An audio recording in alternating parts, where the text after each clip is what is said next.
ingin menyadarkan umat Islam bahwa engkau sekarang sedang dihukum oleh Allah karena kejahatan-kejahatan. Dan sekarang umat Islam lagi dihukum sama Allah, dijadikan bangsa-bangsa yang paling mundur. Assalamualaikum warahmatullahi wabarakatuh.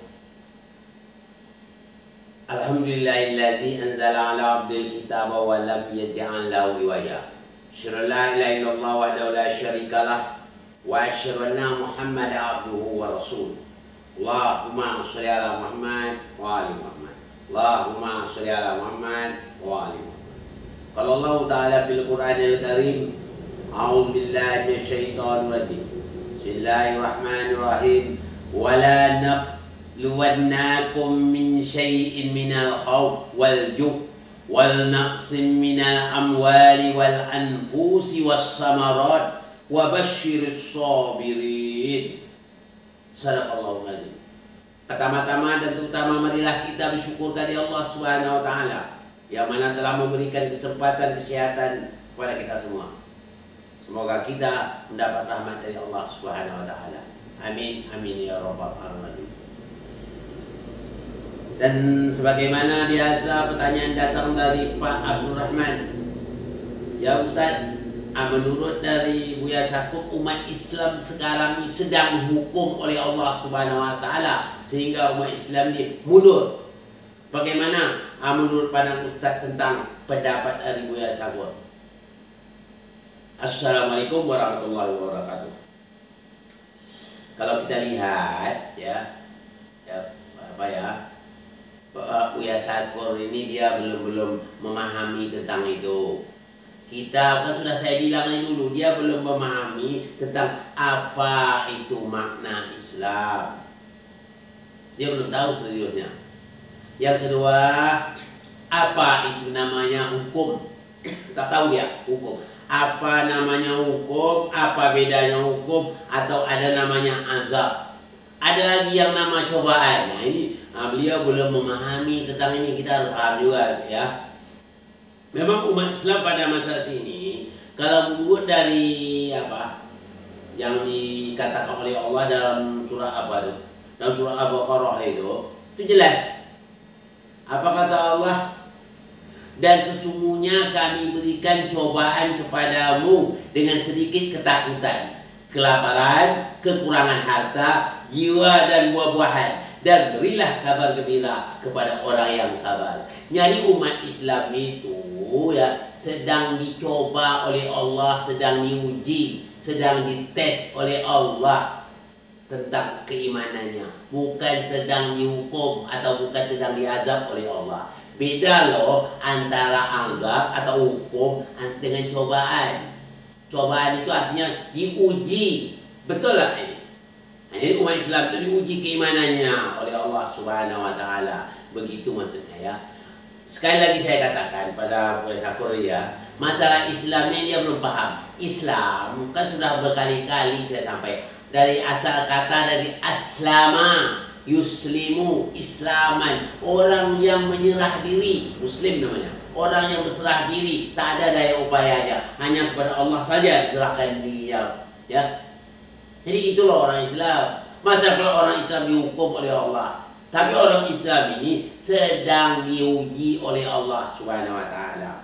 Makanya orang beriman sekalipun, maka tingkat tertinggi namanya Islam. Ya ayyuhallazina amanu ittaqullaha haqqa tuqatih wa la tamutunna illa wa antum muslimun. Wahai orang-orang beriman, masuk, bertakwalah kamu kepada Allah, masuk kamu Islam. Jadi orang beriman disuruh beragama Islam. Jangan ikuti langkah-langkah setan. Jangan kamu mati, melainkan dalam keadaan Islam. Nah, gitu. Jadi umat Islam itu sedang dicoba oleh Allah Subhanahu wa taala.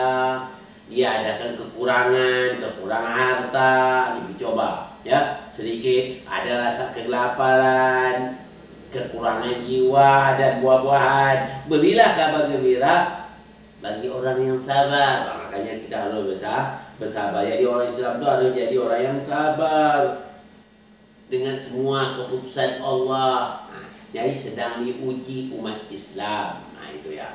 dia memang harus paham betul itu mana yang Islam, apa itu Islam, apa yang nama ujian, apa nama-nama azab. Itu beda itu. Azab dengan uji beda. Nabi Yakub saja diuji oleh Allah sampai buta matanya, menangis kehilangan Yusuf, semua diuji. Nabi Muhammad juga diuji, bahkan sampai akhir ayatnya, bahkan Nabi Muhammad ujian sangat besar. Ya, anak cucunya dibunuh atau dibantai orang. Nah, itu anak cucu Nabi Muhammad, itu cobaan paling banyak.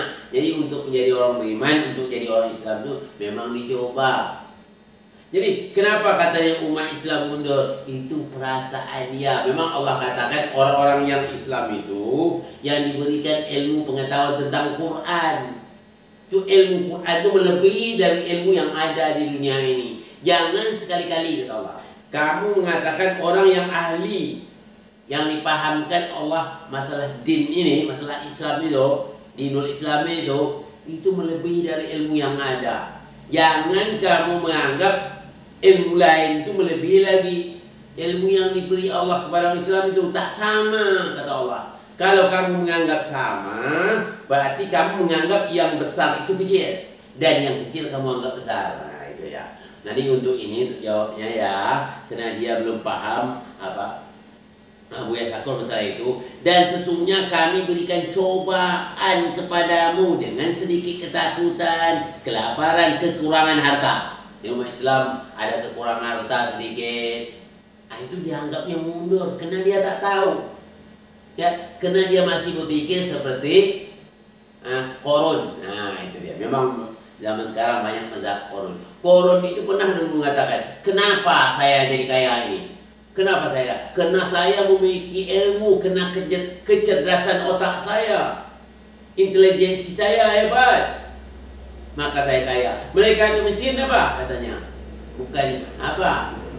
Bukan Allah memberi kaya, kata karena dia hebat. Mereka miskin kenapa? Karena dia bodoh. Nah, itu dia. Itu maka dia mundur. Nah, jadi sama pemahaman. Rupanya zaman modern ini juga ada rupa karun-karun zaman modern. Nah, jadi kita harus paham sekali. Nanti kalau ada mendengar ucapan seperti itu, kan sudah berkali-kali, jangan kita mengiyakan dia. Dia tak tahu, dia belum paham. Ya. Kalau dia paham, tak mungkin dia berkata demikian. Ya, nah, ya. Banyak lagi kalau saya cerita nanti, belum lagi namanya tentang membuka rahasia. Itu lagi nak. Jangankan masalah rahasia Islam, rahasia rumah tangga saja dalam kata Nabi tak boleh kita buka kepada orang lain. Apakah rahasia yang sangat besar masalah Islam? Dia ingin bongkar rahasia-rahasia Islam itu. Kenapa? Dia ingin mencari perhatian supaya orang yang di luar itu sangat senang dengan dia. Itu bukan sifat yang seperti itu kan yang dimiliki oleh Abdullah bin Ubay itu sama. Abdullah bin Ubay seperti itu. Nah, itu jangan kita harus tahu. Jadi untuk jawaban untuk penanya, saya katakan umat Islam mengapa demikian? Umat Islam sesungguhnya diberi Allah cobaan kepadamu, kata Allah, dengan sedikit ketakutan, kelaparan, kekurangan harta, jiwa dan buah-buahan. Berilah kabar gembira kepada orang sabar. Nah, jadi orang Islam itu dihibur Allah, orang yang sabar, ya. Jadi orang-orang yang berserah diri kepada Allah dan berlaku sabar dia. Nah, itu sedang dicoba oleh Allah, sedang diuji, bukan kena kebodohan, ya. Untuk itu. Jadi untuk apa itu kita tak boleh masuk hati apa kata Boy Takor, karena dia tak tahu apa-apa. Kalau seandainya dia pintar, tidak mungkin dia berkata demikian. Nah, kita harus paham itu. Nah, jadi kalau jumpa dia begitu aja, karena dia tak, kita maafkan, karena dia tak tahu. Itu sama yang pun sama zaman-zaman dulu sama aja. Orang yang menghina Nabi Muhammad waktu itu, orang yang melempar Nabi Muhammad dengan kotoran sama juga. Sampai malaikat datang ingin menolong Nabi Muhammad, ya Muhammad, aku akan bisa menghancur mereka itu. Jangan malaikat, karena dia tidak tahu.